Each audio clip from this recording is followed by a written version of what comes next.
So this is a story from Norse mythology about how all things came to be.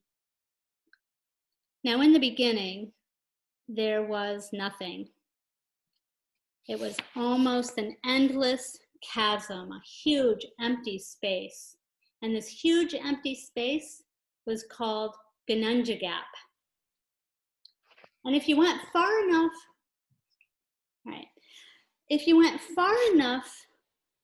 in one direction from the center of this gap, you would find a dark and cold world of ice.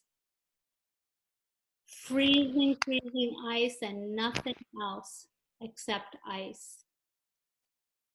And if you went far enough in the other direction, you would find a hot and glowing world of fire.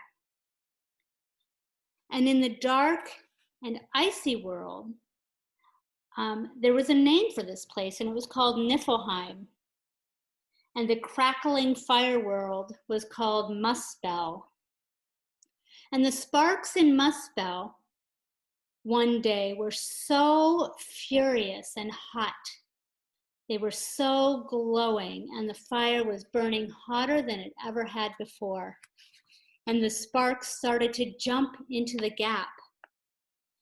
And from the icy cold world, Niflheim, there was an icy fog that had been building and rolling and building and rolling, and it started to pour into the gap.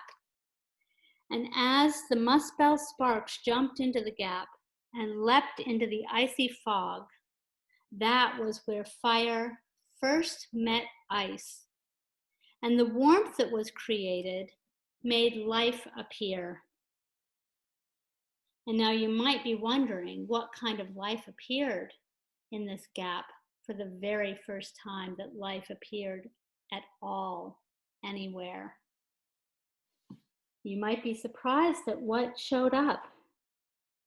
The first living thing that came was a frost giant.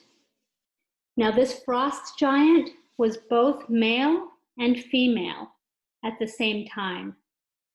And it called itself Ymir. Now, the other life that appeared was a giant cosmic cow. And this cow produced milk to nourish Ymir. So it was sort of like Ymir's mother in that it nourished him or her. And they called the cow Adumla. And now Adumla needed to eat too. And so Adumla fed herself by licking the salty limestone that was Niflheim. So she would just lick and lick and lick this salty, icy mass. And she would lick and lick and lick. And day after day, she licked some more and licked until one day, she had licked the icy stone into a human-like figure. And she kept licking, and she kept licking, and finally she freed this human-like figure from the ice. And this icy stone man was called Buri. And then Buri later had a son called Bor. And when Bor grew up, he married a giantess who was a frost giant called Bestla. Now, Bor and Bestla became the parents of the first Aesir gods.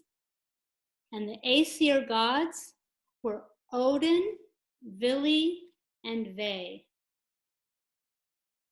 Now, Ymir, the first frost giant, was not a nice being.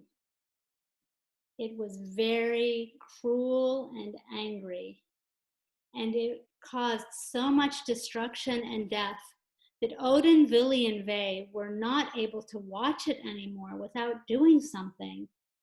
And so they tried to give some resistance. They tried to make Ymir's cruelty be checked a little bit so that he or she wouldn't do so much horrible, terrible destruction. And they just didn't know what to do. But one day, a real battle emerged between Odin, Vili, and Ve, and Ymir and the frost giants. And in this terrible battle, they were fighting to protect a village and to try to save many lives, even their own. Odin, Vili, and Ve were fighting for their own lives and their own people. And during this battle, Ymir was killed.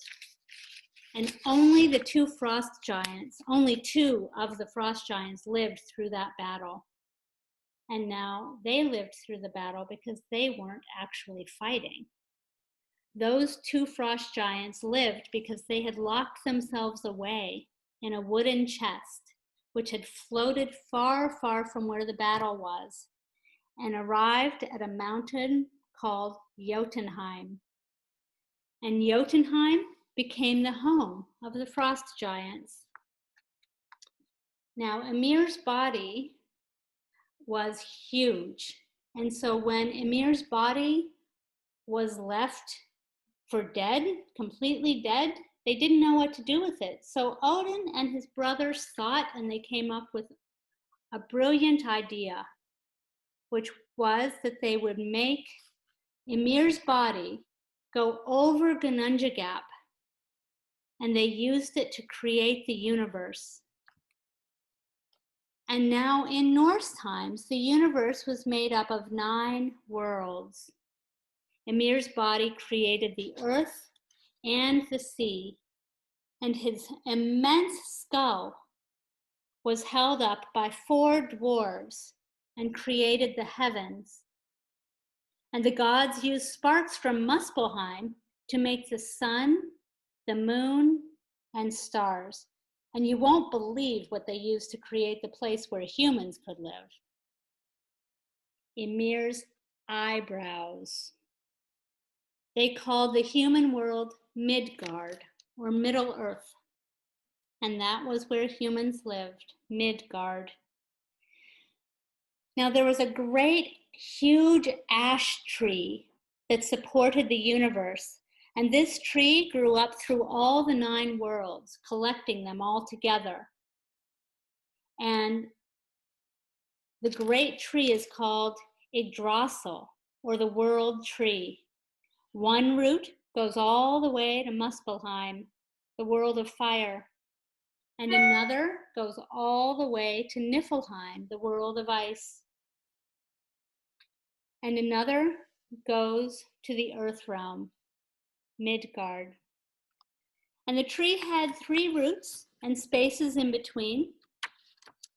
And the first root was connected to the home of the Aesir gods like Odin, Vili, and Ve, and that was called Asgard.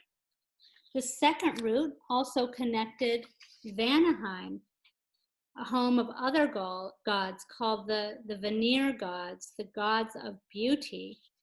And that third root went to the earth, Midgard. Now the other worlds, the worlds in the spaces, were called Alfheim, which sounds a little bit like elf home. And that's where the light elves lived. Dark elves lived in Svartalheim, and that was across from where the light elves lived. And then other dwarves, the dwarves lived in the world called Nidavellir. And in Nidavellir, the dwarves found enough darkness to bury their gems and to live very happily. Now there were also animals that lived around Yggdrasil, and you will want to know about at least 3 of those. One of them was perched high on one of the branches, and it was a great eagle, wise beyond all knowledge. And since it was the wisest being, it does not and cannot have a name. Between its eyes sits a hawk, and that hawk does have a name, and it's called Vedfulnir. Now there's also a great sea serpent who is cowardly and vicious, and its name is Nidhogg, and it gnaws at the roots of the world tree. Now you will really want to know about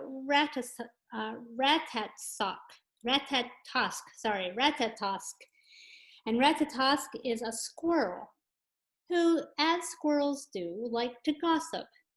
And this one enjoyed running up and down the great ash tree of the world, Yggdrasil. But it wasn't a very nice gossiping squirrel. It said malicious things to the eagle above and the serpent below, and it spread gossip between the 9 worlds, trying to create conflict. So I told you about the 3 main roots and the 6 worlds between them. In just a second, I will get you back on my stop sharing, and you will see me again. There was 9 worlds. There are 9 worlds. So I told you about the 3 main roots of the